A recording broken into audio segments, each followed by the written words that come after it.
Welcome back to LaunchPad EIC, where ambition meets direction.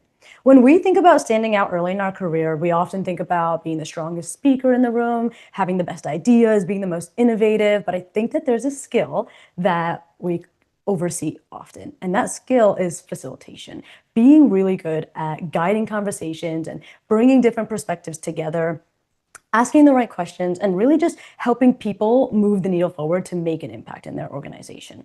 So that is something that I didn't know about until I met Kevin, who taught me about facilitation, which is exactly why we brought in Kevin for the next episode.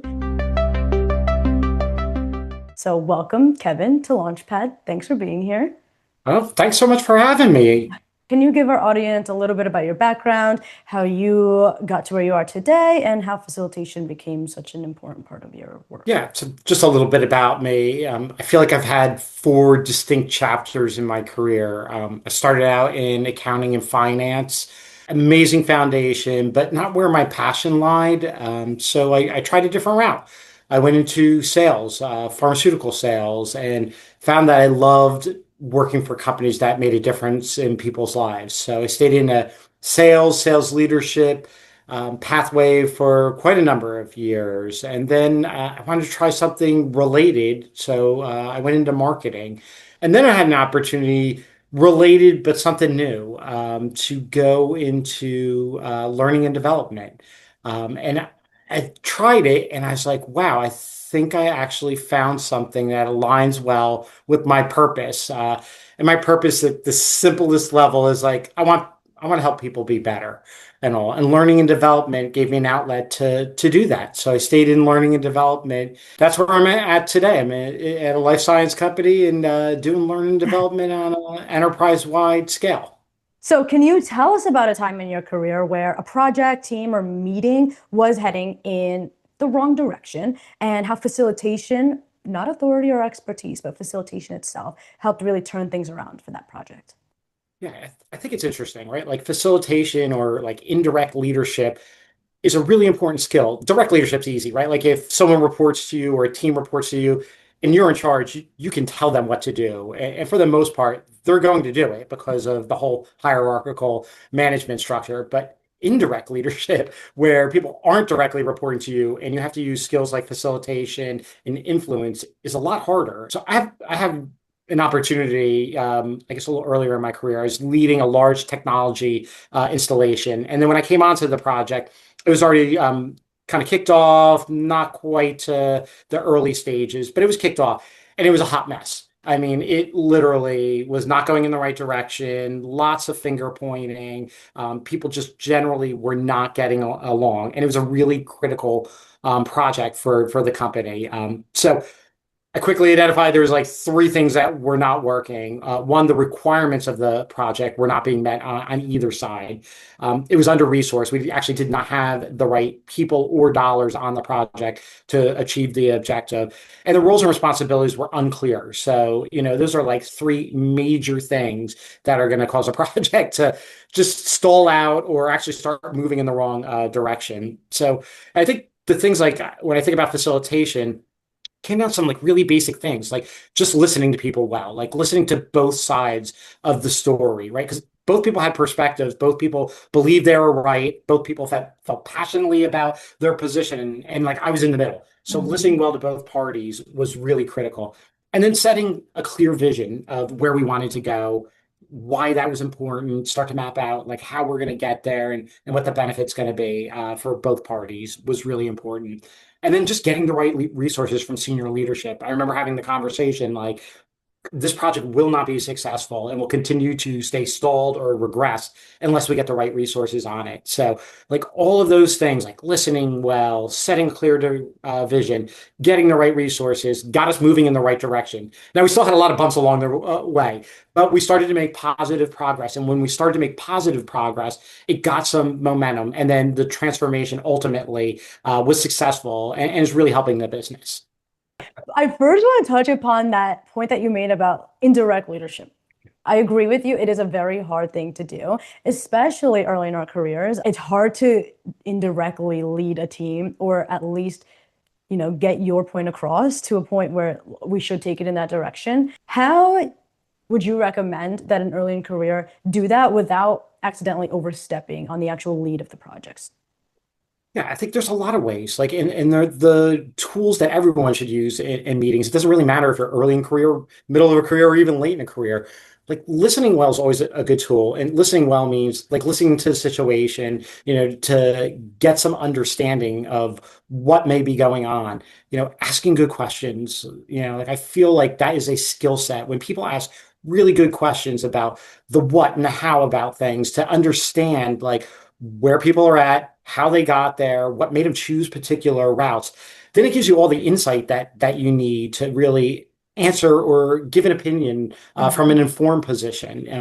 I always think those really common skills of listening well, asking good questions, be curious, seek Yeah. to understand, position anyone well to then offer like a perspective or an opinion and then substantiate, why you have that perspective or opinion.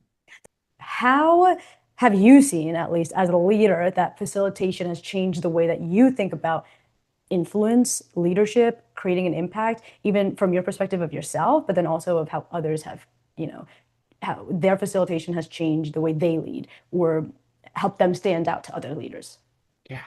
I think when you look at like the very best leaders, and everyone will see them like in their career, you're going to see the whole gambit. You're going to see the good, the bad, and the ugly from leadership. It's a given, right? Like not everyone is going to be a world-class role model leader Right. at all times, right? And some of the best leaders have dark or bad moments too, right? Like it's just life. Not everyone's perfect 100% of the time. I think what the best leaders always do is they build trust well with teams. Like they literally create an environment where people feel comfortable sharing, and they feel comfortable sharing back. So it might be being a little more vulnerable with their team and being honest with them, right? Like when you don't know something, be like, I don't know this. I'm not really sure. What does the group think? Has anyone had experience with this? It seems like we're stuck. Does anyone have any ideas about how to unstick us? Right? Like the very best leaders are open to doing that. And they've created the environment already where people feel safe to do that. Everyone has imposter syndrome. Like I'm a huge Amy Cuddy fan, and she did a great job about articulating that point. Almost no one walks into a room, a meeting, especially for the first time or early in their career, and is like, I got this. I know everything. I have all the answers. If you're thinking that way, you're setting yourself up for failure. Coming in with a curious mind, being interested, getting the opinions of others. Where I've worked, we've always hired exceptionally smart people, regardless of their tenure, early, mid, or late in career, right? If you don't tap into them and unlock like their expertise, and you think you know everything, boy, you're setting yourself up for failure.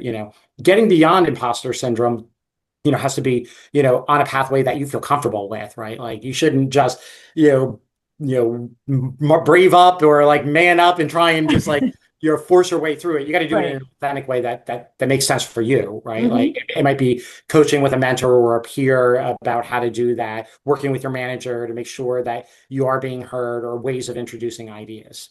That's honestly what I did. I learned that very quickly. I went through that just recently as I graduated and took on my new job. I was feeling a lot of imposter syndrome. But then I started listening more. I started being more curious, asking those questions, and realizing that I do have the skill set. I was hired for a reason, and I just have some learning to do, some understanding of how the team's been working. So I think that's great advice. Think about this, like you're going to move around a lot in your career. I think the data says you're probably going to end up with like 13 different jobs. So that means every like 2 or 3 years. Yeah, I mean people just move around a lot today.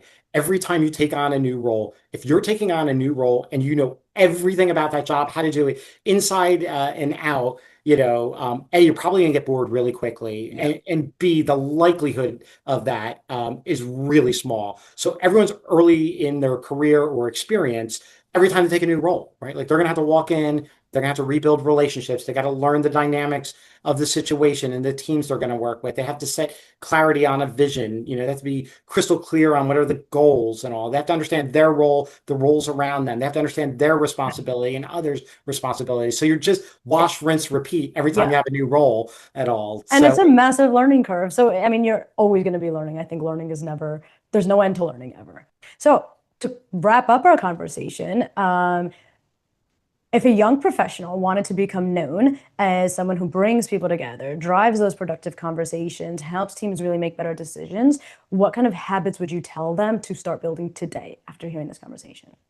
Yeah, I touched on a couple of things. I think getting everyone involved in the discussion. So, in a lot of times, especially in a corporate setting, you're in like teams, and those teams could be 3 people, they could be 30 people, but getting people involved in the discussion, untap others' thoughts. Like, I love brainstorming, but like brainstorming with a purpose. Sometimes we brainstorm and it's just like circling with ideas, like Never setting ending. time limits or goals or quantity of brainstorming. But to start to pull people's ideas out, that's also a good way to get people who might not feel comfortable, maybe they have a little imposter syndrome, maybe a little introverted, but you can do brainstorm and be like, all right, 5 minutes, everyone whip out some post-its and pens, write down as many ideas about this project and how we can solve it or problem to solve, and then we're going to post them up on the board. So that pulls a lot of people out. It's a good way to facilitate input from people, and then look to drive decisions. Right, you got to get away from like we're going to talk about it and debate it and talk in circles because talking's easy, but decisions drive actions and actions drive results. So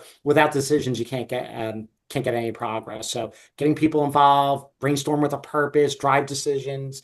Um, I think those are really key habits you can start to build. Some of the things I talked about already, asking good questions, the what and the how questions, open-ended questions, being curious and interested in the work. Like people can tell when you're interested in things and you're curious about it. And then they'll probably share more. They'll feed off your enthusiasm a little bit.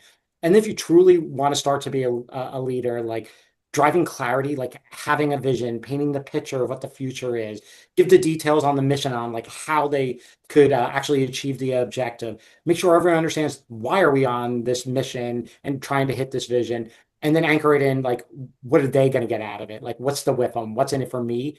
Like people respond when they can see the clarity of where they're going, they know why they're going there, they have an idea of how to get there, and they see a personal benefit. Like those are all things, if you do those consistently, you're going to be really successful. Being curious, that has been a constant theme with the amount of executives that I've been talking to. So I think that main drive to learn more, ask questions, understand more can open up a lot of doors to pull you into those rooms so that you can learn those things and then develop those skills and then climb up that ladder if that's your goal.